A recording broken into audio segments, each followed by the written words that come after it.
l'attaque numéro 1 de Satan contre les chrétiens est de les éloigner de la parole de Dieu. Parce que Satan sait, mieux que la plupart des chrétiens, Satan sait que la parole de Dieu est puissante et il ne veut pas que nous vivions dans le pouvoir.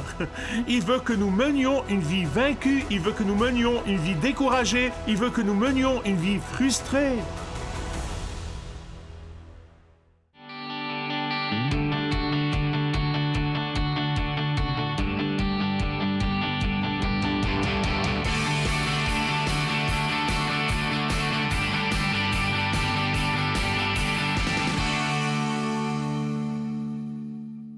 Au cours des dernières années, nous avons pris davantage conscience de l'adage « Nous sommes ce que nous mangeons ». Nous nous préoccupons plus que jamais de la nutrition dans nos vies. Nous sommes plus conscients du danger de la malbouffe et des choses qui ne sont pas bonnes pour nous. Les affaires des pharmacies marchent si bien. Les pilules pour maigrir sont une affaire de plusieurs millions de dollars. Les livres de régime sont des best-sellers. Et l'industrie du régime est devenue l'une des plus grandes industries en Amérique. Et l'apôtre Pierre connaît l'importance de la nutrition du point de vue spirituel. Et il connaît l'importance de cette injonction que Jésus lui a donnée. Nourris mes brebis. Nourris mes brebis.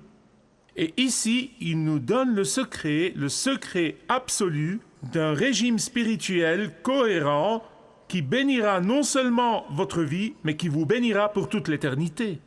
Je veux que vous ouvriez avec moi, s'il vous plaît, à 1 Pierre chapitre 1, en commençant par le verset 22, et nous allons voir le chapitre 2, verset 3. Dans le dernier message, nous avons vu que dans la reconnaissance envers Dieu pour ses bénédictions septuples, nous devons être quoi? Deuxièmement, dans la reconnaissance pour la bénédiction septuple de Dieu, nous devons être saints. Et troisièmement, dans la reconnaissance, nous devons vénérer le Seigneur. Aujourd'hui, je veux vous donner le numéro 4, 5 et 6, et si vous regardez le verset 22 de 1 Pierre 1, dans la reconnaissance, nous devons grandir dans l'amour. Numéro 5, versets 23 à 25, dans la reconnaissance, nous devons grandir dans la parole de Dieu. Et puis, le dernier est dans le chapitre 2, versets 1 à 3, dans la reconnaissance, nous devons croître. Regardons-les en détail. Dans la reconnaissance, nous devons grandir dans l'amour, verset 22. Par votre obéissance à la vérité, vous avez purifié votre être afin d'aimer sincèrement vos frères et sœurs. Aimez-vous donc ardemment les uns les autres de tout votre cœur. Ceci est la 4e preuve que nous commençons à avoir une transformation d'identité, quoi qu'elle soit, que ce soit le nom de famille, que ce soit une entreprise, que ce soit le titre, que ce soit la profession ou que ce soit une valeur nette, quoi qu'elle soit, d'être identifié uniquement comme la possession du Seigneur. Je veux que vous écoutiez très attentivement, s'il vous plaît. Posez-vous la question, comment quiconque dans le monde saurait que je suis un enfant du Dieu vivant, acheté par le sang? Dans un monde impitoyable, être saint se manifeste dans l'amour sincère et véritable des croyants. Je sais que les jeunes posent probablement la question suivante. Comment pourrais-je être cool et être saint? Les adultes se demandent la même chose. Comment puis-je être saint sans être considéré et étiqueté comme catégorique ou rabat-joie? Écoutez-moi bien, s'il vous plaît. Le diable a réussi à nous convaincre qu'être aimé et être approuvé par la culture populaire est plus important que nos convictions. Le diable a réussi à nous faire peur jusqu'à ce que nous nous accommodions à la culture séculière. Le diable utilise la peur pour empêcher les croyants de grandir et de mûrir. Le diable utilise cette peur pour nous empêcher d'être vraiment efficaces pour Christ. Mais il n'y a qu'une seule chose qui fera que les non-chrétiens se tiendront littéralement à l'écart et remarqueront, et c'est le niveau et l'intensité de notre amour les uns pour les autres. C'est la façon dont nous prenons soin les uns des autres. Notre amour sincère, a déclaré Pierre, est l'évidence. Mais où sont ces caractéristiques de notre amour les uns pour les autres? 3 choses. Il a dit tout d'abord que ça doit être sincère. Eh bien, qu'est-ce que cela signifie pour l'amour d'être sincère? Laissez-moi l'illustrer de cette façon ou l'expliquer de cette façon.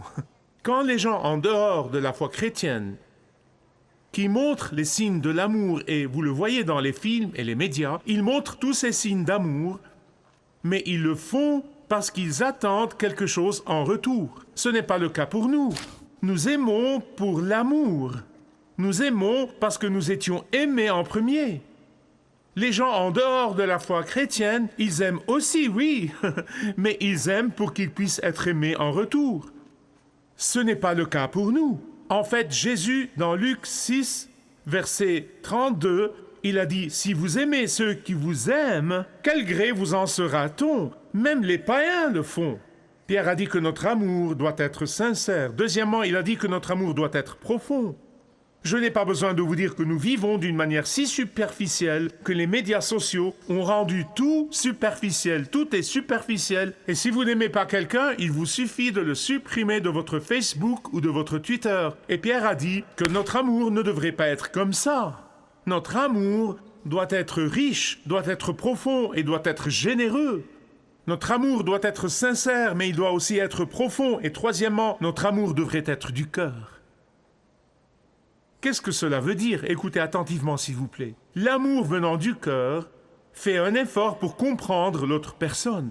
Aimer du cœur donne à l'autre personne le bénéfice du doute et ne porte pas de jugement sur vos frères et sœurs. L'amour venant du cœur tient compte de l'échec. Il tient compte du malentendu. Aimer du cœur signifie que nous continuons à pardonner et ne fermons jamais nos cœurs à nous pardonner mutuellement. Aimer du cœur signifie que quand une personne se repent et que vous dites que vous lui pardonnez, vous ne tenez pas cela comme un argument contre eux. Vous n'utilisez pas l'échec passé en tant que massue pour les abattre avec. Et ainsi, dans la reconnaissance, nous grandissons dans l'amour. Deuxièmement, dans la reconnaissance, nous grandissons dans la parole. La raison pour laquelle le tout premier message était sur la vie de Pierre lui-même, en relation avec Jésus, et Dieu merci, nous avons une biographie si riche de Pierre pour comprendre beaucoup mieux son épître, et ce n'est pas par hasard que Pierre lie l'amour à la nourriture spirituelle. Il lie l'amour avec le fait de se nourrir de la parole de Dieu. Est-ce que vous savez pourquoi? Vous souvenez-vous de la dernière rencontre avec Jésus sur la rive de la mer de Galilée? Et Jésus lui dit, « Pierre, m'aimes-tu » Il a dit, « Oui. » Qu'est-ce que Jésus a dit? « Nourris mes brebis. » « Pierre, m'aimes-tu » ? « Oui, Seigneur. »« Nourris mes brebis. » Troisième fois. « Pierre, m'aimes-tu » ? « Seigneur, tu sais tout. » Nourris mes moutons. Un pasteur qui ne nourrit pas ses brebis de la parole de Dieu n'est pas un pasteur aimant. Aimer et nourrir sont inexorablement liés. Comment Pierre nourrit-il les moutons? En les nourrissant de la parole de Dieu, pas de psychologie pop, pas de discours motivationnel, pas avec une tape dans le dos. Il les nourrit de la nourriture indispensable de la parole de Dieu. La parole de Dieu est une nourriture indispensable à l'âme. J'ai vécu assez longtemps pour savoir que l'attaque numéro 1 de Satan contre les chrétiens est de les éloigner de la parole de Dieu. Pourquoi? Parce que Satan sait, mieux que la plupart des chrétiens, Satan sait que la parole de Dieu est puissante. Et il ne veut pas que nous vivions dans le pouvoir. Il veut que nous menions une vie vaincue. Il veut que nous menions une vie découragée. Il veut que nous menions une vie frustrée. C'est difficile de comprendre la puissance de la parole de Dieu dans une telle culture. Mais Pierre nous révèle dans 1 Pierre chapitre 1 verset 23 que c'est la parole de Dieu qui a été déclarée à nos esprits morts et nous a amenés à la vie. C'est la parole de Dieu qui a été déclarée à nos âmes et nous a sauvés de l'enfer. C'est la parole de Dieu qui nous a été déclarée, qui nous a fait devenir les enfants du Dieu vivant. Maintenant, nous devons nous nourrir chaque jour de cette parole de Dieu qui nous a amenés à la vie. Ne pas l'abandonner pour que nous puissions vivre et marcher dans le pouvoir surnaturel. Beaucoup de croyants admettent joyeusement qu'ils sont nés de nouveau surnaturellement, ils sont heureux d'admettre cela, mais alors ils traversent leur vie chrétienne de leur propre force, avec leur propre sagesse, avec leurs propres idées, avec leurs propres pensées. Ils viennent à Dieu d'une manière surnaturelle, mais alors ils vivent le reste de leur vie dans le naturel. Tite 3,5, Paul a dit « Dieu ne nous a pas sauvés à cause de nos bonnes actions, mais à cause de sa miséricorde. » Écoutez-moi bien, le salut n'est pas un délicieux dessert posé ou étalé dans une vitrine que nous regardons et nous ne pouvons pas attendre de mettre la main dessus. Non, non, non, non, le salut n'est pas comme ça du tout. À cause de notre nature pécheresse, nous n'avons pas voulu le salut. À cause de notre nature pécheresse, nous étions trop aveugles pour le voir. À cause de notre nature pécheresse, nous étions trop morts pour en avoir envie. Mais la puissance de la parole de Dieu nous a attirés. Le pouvoir de la parole de Dieu nous a courtisés. La puissance de la grâce de Dieu et la parole de Dieu nous ont séduits. La puissance de la parole de Dieu nous a ébranlés. Amen. Si nous comprenions vraiment la puissance de la parole de Dieu, nous l'inhalerions tous les jours. Nous l'inhalerions. Je vais en dire plus à ce sujet dans une minute, mais il suffit de dire que Pierre cite le livre d'Ésaïe, chapitre 40, versets 6, 7 et 8. Et je vais vous dire pourquoi il cite Ésaïe. Il a dit « Tous les hommes sont comme l'herbe. Toute leur gloire est comme les fleurs du champ. L'herbe sèche et les fleurs tomberont, mais la parole de Dieu est éternelle. » Bien-aimés, écoutez-moi. Tout le monde, riche et pauvre, tout le monde, noir, blanc, jaune, vert, brun, tout le monde, grand et petit, ils sont nés pour vivre pendant un petit moment et ensuite disparaître. Mais la parole de Dieu, quoi? Elle est éternelle. Les gens sont impressionnés par les riches et les puissants. Les gens sont en admiration devant les gens célèbres. Mais bientôt, ils vont être oubliés. Ah, mais la parole de Dieu, quoi? Elle est éternelle.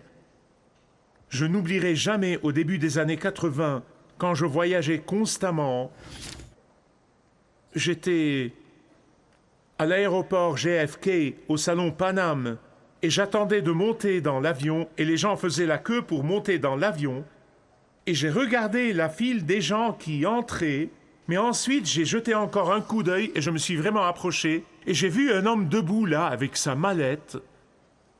Quelques années plus tôt, les gens ont payé des milliers et des milliers de dollars pour prendre des photos avec lui. Et il était un homme solitaire, abordant l'avion.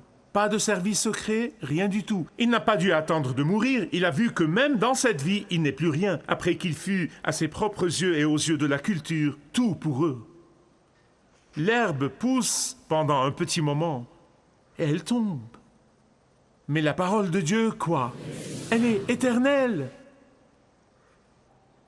Je sais, et vous savez, qu'aujourd'hui, la parole de Dieu est ridiculisée par beaucoup de gens. Aujourd'hui, la parole de Dieu est décriée par beaucoup de gens. Aujourd'hui, la parole de Dieu peut être ignorée par beaucoup de gens. Aujourd'hui, la parole de Dieu peut être maltraitée et mal utilisée, même par ceux qui sont dans les chairs.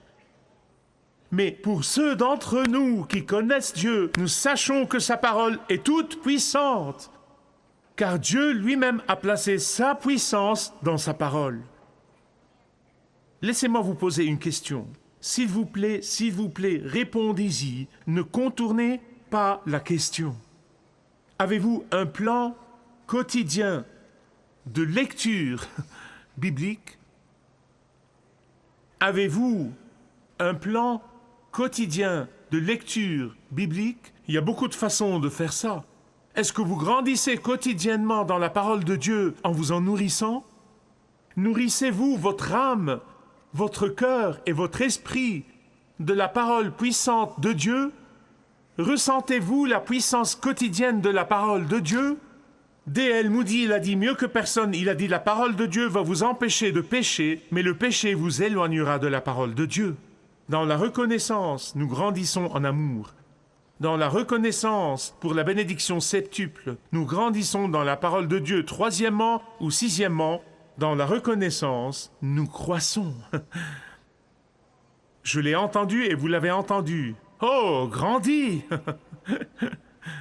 Malheureusement, ma génération a cette devise que nous ne sommes jeunes qu'une fois, mais nous pouvons être immatures indéfiniment.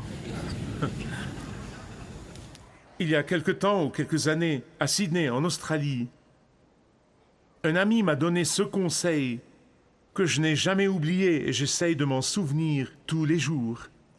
Il a dit, si vous voulez que vos enfants grandissent en gardant leurs pieds fermement sur terre, placez la parole de Dieu sur leurs épaules.